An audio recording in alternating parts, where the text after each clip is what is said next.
공부는 잘 하고 계십니까? 안녕하십니까. 오늘은 다 아시죠? 안녕하세요. 다 아시죠? 네. 대치동 캐슬 고대원 원장님을 만나고 이렇게 촬영을 하고 있습니다. 혹시나 모르실 수도 있으니까 다 네. 아시겠지만 네. 소개를. 안녕하세요. 저는 현재 대치동에서 학생들에게 수학과 습관을 가르치고 있는 고대원이라고 합니다. 대치동 캐슬이라는 유튜브 채널도 운영하고 있습니다. 주변의 평가와 시선에 대한 마음을 내려두고 지금보다 더 나은 과정을 위해 노력하는 것이 중요합니다. 일단 제 채널에는 똑같은 내용인데 요약본이 올라갈 거고요. 제대로 이렇게 인터뷰하고 막 이렇게 이런저런 이야기들은 여기에 가시면은 이제 고대원 원장님의 영상이 아마 올라가 있을 겁니다. 기본적으로 저는 대치동에서 공부를 가르치니까 당연히 힘든 건 알고 학생들이 열심히 하는 건 아는데, 부산에서도 학생들의 공부 열기도 비슷한가요? 저는 이제 목동이랑 대치동 하고 부산 내려왔잖아요. 빡세죠? 똑같습니다. 네. 그러면 거기도 굉장히 힘들다. 그렇기 때문에 원장님의 말씀이 비단 부산뿐 아니라 대치동이든 목동이든 다른 지역에도 똑같이 적용될 수 있다 라고 생각을 하고요.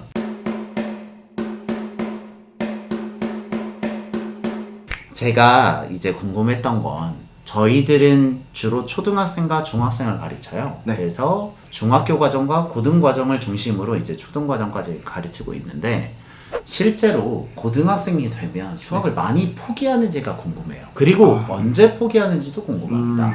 중학교 때는 좀 예쁘게 공부하잖아요. 배려도 많이 해주고. 근데 고등학교 가면 좀 살벌하죠. 모르고 당해서 수학을 포기하는 경우가 많습니다. 예를 들면은 뭐 학군지마다 다르겠지만 해운대 같은 경우에 작년 기준으로 지역의 10개 고등학교 중에서 4개 학교가 고등학교 1학년 1학기 때 수학 상하를 같이 나가요. 네. 그러면 한 과정 배우는데도 실은 선행을 하거나 배울 때 저희는 수상 기본을 3개월에 가르치는데, 네. 그럼 수상 3개월, 수화 3개월 해도, 그러니까 학원에서 빠르게 가르쳐도 6개월이 걸리는 걸 네. 한 학기에 동시에 나간다는 거죠. 네네. 학교에서 그렇게 나가고. 그러면 이렇게 한 학기에 2과정을 배우는 특별한 이유가 있어요? 이게 결국에는 대학 잘 가는 게 짱이잖아요. 네. 그래서 타고 내려오는 거예요. 고3 때 수능 공부를 왕창 하려면 네. 고1, 2 때 다 끝내야 돼요. 진도를. 그쵸. 네. 그러면 생각해보면 언젠가는 한 학기에 2과목을 해야 된단 말이죠.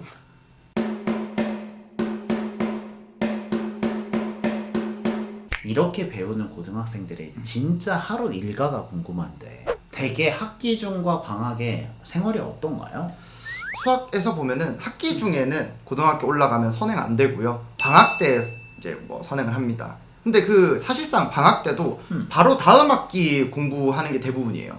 좀 중요한 거는 어차피 고등학교 2학년 때까지 진도를 다 뺄 거거든요. 그래서 그때까지 잘 버티는 게 중요하죠. 잘 버티는 게 중요하죠. 일단 3학년 때 본격적으로 수능을 공부할 거니까 네. 그 3년치를 2년에 다 배워야 되니까 그 과정을 잘 견디는 것 자체가 중요하다라는 네, 맞습니다. 거죠. 네. 그리고 나서 3학년 때는 뭘 하나요? 수능을 하겠네요. 완전 수능을 합니다. 네. 그러니까 3학년 되면 어차피 내신도 뭐 수능 특강, 뭐 수능 기출 문제 뭐 이런 것들로 나오기 때문에 수능에 다 맞춰져 있다고 보시면 됩니다. 그러면 현재로 고등학생을 가르치고 있는 분들 입장에서 보면 중학교 때 이런 거 좀 고민하면 좋겠다, 혹은 그런 팁들이 있을까요? 우선은 이제 뭐가 중요한지 아는 것도 뭐 되게 좋겠죠. 근데 뭐가 안 중요한지를 아는 것도 좋을 것 같아요. 옆집 애가 막 선행 돌리고 있으면은 얘가 몇 살 때 뭐 했다. 사실 이게 중요한 게 아니라 뭐 연산력, 어떤 수학에 대한 문해력, 그쵸. 흥미를 가지는 것. 그러니까 수학이라는 걸 어떻게 배우고 인식하고 이런 과정들을 아는 게, 그런 애들이 뭐 선행도 잘 되게 되는 거고, 그런 애들이 고등학교 가서 날라다니기 때문에 다른 부모님들은 이게 얘 몇 살 때 뭐 했다더라 이런 것만 보이는 거예요. 그러니까 중요한 거는 수학 공부를 할 줄 아는 능력입니다.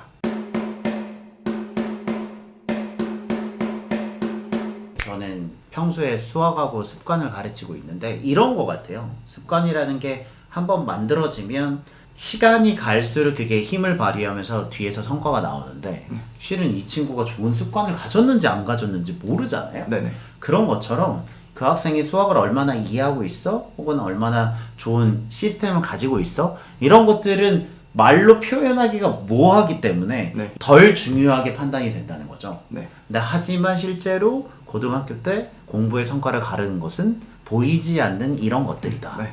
라는 거네요. 그러니까 보면은 뭐 유튜브든 뭐든 이제 다 자극적인 이야기들이 많이 돌아다녀요. 근데 진짜 중요한 거는 오히려 기본기, 본질. 물론 오늘 이야기한 것도 뭐 선행은 그래도 1년은 해야 된다. 뭐 이런 이야기도 있긴 있는데 어쨌든 현실을 제대로 파악하자.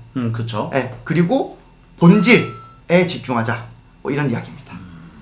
이게 처음에 들을 때는 너무 놀랐는데 상황을 이해하고 나서 보니까 저는 모든 게 이해가 되는 게 네. 수능을 잘 봐야 되니까 그쵸. 고등학생을 잘 가르쳐야 되는 게 학교의 의무인 거고 네. 그렇게 되려면 2학년 때 3년 과정을 다 해야 되는 거고 네. 정작 그 스케줄은 다 맞췄는데 학생이 뛰어난 역량을 못 발휘하는 경우가 생길 수 있으니 네. 현실은 파악하되 기본기에 충실하자라는 말이 네. 가장 와닿는 현실적인 조언이 될 수 있겠네요. 맞습니다. 그럼 여기까지가 이제 실제로 고등학생을 가르치고 계시는 수학학원의 원장님께서 그 구독자분들에게 하시고 싶은 말이었습니다. 이거를 알고 만약에 어릴 때 학생들을 지도한다면 그래도 시행착오를 덜 한 채로 공부를 할 수 있을 거라고 생각합니다. 이렇게 만나게 돼서 정말 반갑고 귀한 시간이었고요. 다음에는 제가 또 부산에 찾아가서 같이 영상을 찍는 날이 오기를 기대합니다. 네, 알겠습니다. 네, 여러분들의 교육을 응원합니다. 저는 대치동 캐슬이었습니다. 감사합니다. 네, 감사합니다. 네.